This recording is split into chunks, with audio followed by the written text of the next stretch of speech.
작전 리포트 시작하겠습니다. 허반석 어드바이저 함께합니다. 안녕하세요. 네, 종목 AS 먼저 해볼까요? DI 동일이죠. 네. 예, 여기에서 이제 소개해 주셨는데 최근 꽤 많이 올라가고 있습니다. DI 동일은 최초에 말씀드릴 때 좀 장기적 관점에서 보시자라는 말씀을 좀 드렸습니다. 왜냐? 방직 기업으로의 밸류에이션을 평가받고 있는데 영업이익의 50% 이상이 이제는 알루미늄 계열사에서 나오고 있다. 그러면 2차 전지 소재단의 기업으로 밸류에이션 평가를 해줄 수 있지는 않을까라는 관점으로 바라보자라고 말씀을 드렸고요. 네.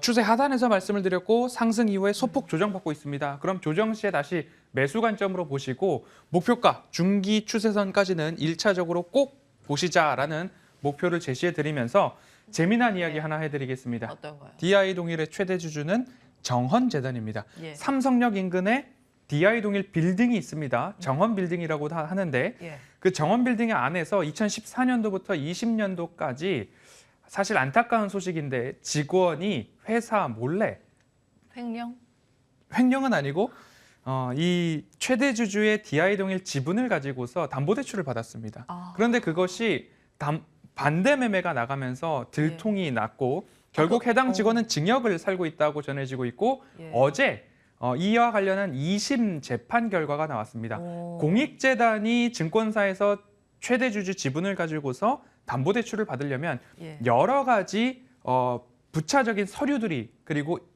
준비가 돼야 되는데 그 절차가 좀 미흡했다. 그래서 정헌재단이 하는 이야기는 이거는 무효다 처음부터. 그래서 2심 재판부도 이 담보대출 건은 무효다라고 인정을 해줬고 다만 직원에 대한 관리 소홀 문제로 1심에서는 한 36억 원 정도의 배상금을 예. 4개 증권사에 지급을 해라.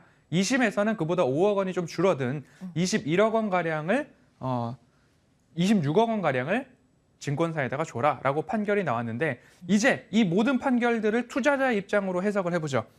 예, 보겠습니다. 약간 오스템 임플란트가 떠오르기도 그렇습니다. 하고. 예. 4개의 증권사에서는 이미 반대 매매로 나간 물량 약 8만 주가 채 안 됩니다. 그 예. 8만 주를 시장가로 매수를 해가지고 뭐 대법원 판결이 나올 이후겠죠. 그렇게 해서 정헌재단에게 주식을 돌려줘야 되고 정헌재단은 직원 관리를 잘못한 책임으로 26억 원의 배상금을 어떻게 지급을 해주어야 하느냐. 예. 정헌재단의 주 수입원은 DI 동일로부터 나오는 배당 수익입니다. 배당. 그렇습니다. 예. 그러면 늘릴 투자자로서 수 있겠는데. 냉정하게 보죠. DI 동일 어. 증권사들은 주식을 사서 돌려줘야 됩니다. 예. 정헌재단에서는 배상금을 주려면 DI 동일로부터 배당을 받아야 됩니다. 예. 투자자로서는 꼭 먹고 알 먹고의 시나리오도 한번 기대해 볼 수 있겠다. 그렇기 때문에 꼭 추가 상승에 대한 매력도를 보고 계시자라고 예. AS 드리겠습니다. 그때 함께 하신 분들은 10% 정도 수익을 보고 계실 텐데 지금 그걸로 만족하지 말자는 그렇습니다. 이야기를 강력하게 해주신 겁니다. 일종의 투자자의 관점에서는 그 주가 부양 정책 비슷한 것들이 이제 나올 가능성에 그렇습니다. 대해서 말씀을 주셨는데 변수 기억해 보겠습니다. 자, 본론으로 갈까요? 오늘의 작전 리포트 열어보겠습니다. 사진이 이거 무슨 사진이에요? 스포츠 브랜드 사진을 주신 것 멋있어요. 같아요. 네. 예, 1조 원대 분기 매출 플러스 현저한 저평가. 노스페이스 하면은 영원무역이죠. 그렇습니다. 예, 열어보겠습니다. 영업무역의 대표 브랜드를 본다면 노스페이스, 아디다스 그리고 룰루레몬. 이거는 몰랐어요. 모르십니까? 추가됐나요? 저는 안 입어봤는데 예. 오냉커님은 입어보셨을 줄 알았습니다. 입어봤죠. 근데 영원무역에서 이거까지 그렇습니다. 하는지는 영업무역에서 몰랐어요. 만들고 있습니다. 그리고 나서 또 하나는 스위스의 고급 자전거 브랜드 스캇의 네. 지분도 50% 이제 보유를 하게 됐습니다.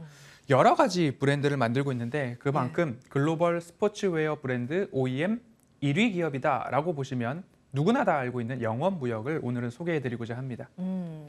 지금 주요 바이어 현황이 나와 있습니다. 스캇, 예. 룰루레몬, 노스페이스, 나이키, 예. 네, 그다음에 팀버랜드, 예. 네. 스캇은 이제 자동차 굉장히 비싼 자전거.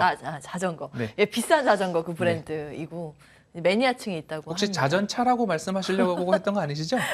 아닙니다, 아닙니다. 네. 예. 지금 이거 코치는 네, 다들 이런 뭐예요? 기업들의 물량이 다 분배가 돼 있습니다. 어느 한 곳에 치중되어 있지 않고 예. 고객사 의존도가 다 분산이 되어 있기 때문에 어느 한 업황이 잘못된다라고 해서 또는 어느 한 기업의 오더가 좀 예. 줄어든다라고 해서 예. 주가에 그렇게 심각한 영향을 미치지 않는 강점이 있다라고 보실 수 있겠습니다. 예, OEM, ODM 쪽이죠. 다음 네. 보겠습니다. 예, 주가 추이가 바로 나왔어요. 네, 영업무역과 한세실업, 화승엔터프라이즈의 주가를 22년도 1월을 제로로 놓고서 올 한 해 주가가 어떻게 움직였느냐 보니까 영업무역은 그래도 지금 평범한 수준이라고 평가를 해볼 수 있지만 한세실업과 화승엔터프라이즈는 엄청나게 했어요? 저평가 주가 하락이 좀 나왔습니다. 한세실업 같은 경우에는 왜 그런가 보았더니만 사실 캐주얼 브랜드, 캐주얼 쪽으로의 의류 비중이 높은 기업이 한세실업이죠. 그렇다 보니까 경기 위축과 소비 감소에 있어서 민감도에 있어서 더 많은 영향을 받기 때문에 떨어지고 있다. 그리고 잘 보이지 않는데 화승엔터프라이즈는 여기 있어요, 여기. 네, 더 아래 있습니다. 화승엔터프라이즈는 또 안타까운 점이 영업무역은 바이어들이 예. 비중이 다 분산이 되어 있는데 화승엔터는 아디다스의 신발 거의 운동화죠. 100%죠. 그러다 보니까 오더컷에 대한 우려가 바로 주가에 반영이 되고 있는데 우리 작전 리포트에서도 화승엔터프라이즈 다뤘습니다. 예. 정관 변경됐죠? 전환사채 발행 한도를 높여놨습니다. 그러면 나이키와 협업이 혹시나 이루어지게 된다면 공장 증설이나 투자 유치를 위한 정관 변경이 아닐까 보유하고 계신 분들은 최저점에서 매도하시기보다는 이러한 이슈들이 좀 내년도에 나오지 않을까 그 기대감으로 조금 더 버티셔야 한다. 하지만 영업무역의 이 밸류에이션은 보다 명확하게 강점으로 부각되고 있다라고 보시면 좋겠습니다. 예, 상대적으로 좀 괜찮은 모습 확인을 하셨고요. 영업이익률 나와 있습니다. 네. OEM 부분에 이제 스포츠 기능성 의류죠. 영업이익이 이익률이 약 30%까지 올라섰습니다. 네. 3분기 기준으로 굉장한 수준이고요. 자회사 스캇의 자전거 판매를 통해서 영업이익률도 14% 이상 올라왔기 때문에 이러한 영업이익률 굉장한 효과다. 수주도 증가하고 있고 환율에 대한 영향까지 있으면서 영업이익률이 높아졌는데 4분기에도 이러한 흐름들을 이어갈 수 있을지 기대감으로 바라보셔도 좋을 것 같습니다. 예, 다음 보겠습니다. 실적들이 나와 있습니다. 전통적으로 4분기는 비수기입니다. 그런데 한 가지 말씀을 드리면 노스페이스가 포함되어 있는 VFC 기업에 뭐 반스나 노스페이스나 이렇게 브랜드가 여러 개가 있는데 그중에 유일하게 전년 동기 대비 플러스 성장한 기업이 노스페이스입니다. 영업무역하면 노스페이스 아니겠습니까? 그런데 코로나 락다운으로 인해서 서구권 바이어들의 태도가 조금 변했습니다. 미리미리 주문을 넣어놓자. 언제 공장이 설 줄 모르니까 4분기에도 오더를 좀 줄이지 않고 늘려나가자. 노스페이스가 오히려 다음 분기 가이던스를 제시할 때에 두 자릿수 초반에서 14% 성장까지 가이던스를 높여놨기 때문에 예. 영업무역도 전통적으로 4분기가 비수기임에도 불구하고 작전 리포트에서 소개해드리는 이유는 이러한 내용들이 숨겨져 있다. 이게 예측치인 거죠? 그렇습니다. 예, 다음 보겠습니다. 예, 차트인데 여기 바닥에서 많이 올라온 모습이네요. 코로나 팬데믹 때 구간을 조금 제외해 본다면 추세선을 이렇게 그어볼 수 있을 것 같아요. 예, 이렇게. 네, 이렇게 추세선을 그어놓고 본다면 이 구간에서는 반등이 나왔는데 예. 제가 가끔 바닥이 아닌 예. 아직 조금 올라와 있는 상황, 조정이 나왔을 때 가지고 나오는 종목들이 종종 있습니다. 예. 왜냐? 외국인들의 수급이나 연기금의 수급이 지속적으로 들어온다면 이 라인까지 오지 않고 올라가는 기업들이 종종 있습니다. 네. 대표적으로 LS도 그렇게 말씀을 좀 드렸었으니까요. 지금 조정이 나왔다고 할 때 조금 관심을 가져볼 만한 가격이지 않을까 말씀을 드리도록 하겠습니다. 보통 여기에서 말씀 주시는데 네. 여기 안 올 가능성 알겠습니다. 가격 전략 주세요. 네, 지금 현재가 부근에서도 조금씩 담아 보시고요. 지금보다 조금 낮은 가격, 46,500원 제시를 좀 해드렸습니다. 그 가격보다 아래로 왔을 때에는 꾸준하게 모아가는 관점으로 대응해 보셔도 좋을 것 같습니다. 예, 오늘은 영원무역 오랜만에 옷 기업을 네. 체크를 해봤습니다.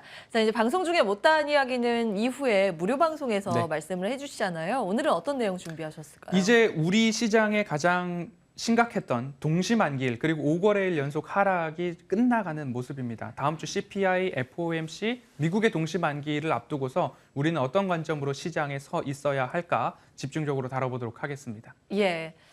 자, 바로 이제 자리 옮겨서 무료 방송에서 여러 가지 시장 전체적인 그림 그리는 법을 체크해 주신다고 합니다. 관심 있는 분들의 많은 참여 기다리고요. 저희는 여기서 인사드리겠습니다. 허반석 어드바이저와 함께했습니다. 이슈 앤 뷰 한 주간 함께해 주신 여러분 고맙습니다.